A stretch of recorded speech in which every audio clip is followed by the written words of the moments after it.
Hi, everybody. This is Pesach again. There's one more thing that we need to talk about. I had forgotten about this part, but it's pretty important, and it's going to be a quick video.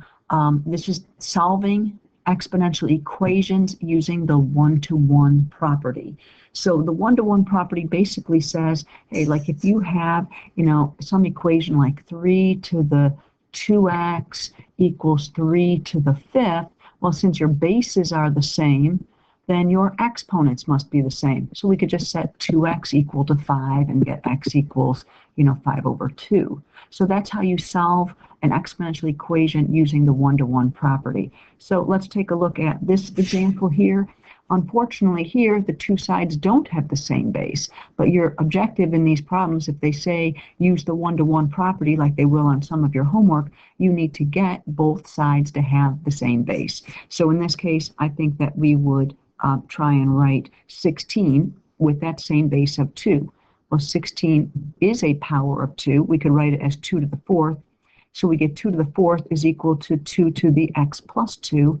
Now, since my bases are the same, the exponents have to be the same. So I would say 4 is equal to x plus 2, subtract 2, and get x equals 2. And of course, you could plug in 2, for x and check. Is 16 equal to 2 raised to the 2 plus 2? Sure, it's equal to 2 to the 4th, so it's all good. All right, one last example of that, and that will be it for this video. So in this case, we have 1/3 raised to the x is equal to 81, and we're trying to solve for x. Well, I see 1/3 and I see 81. I think 81 is a power of 3, right? It is a power of 3. So I really could write 81 as 3 to the 4th, and 1/3 is the same as 3 to the negative 1. So I could really write the left side as 3 to the negative 1 raised to the x. So I get 3 to the negative 1 raised to the x equals 3 to the 4th. If I'm raising a power to a power, that means I multiply my exponents together. So I would get 3 to the opposite of x equals 3 to the 4th. Now my bases are the same.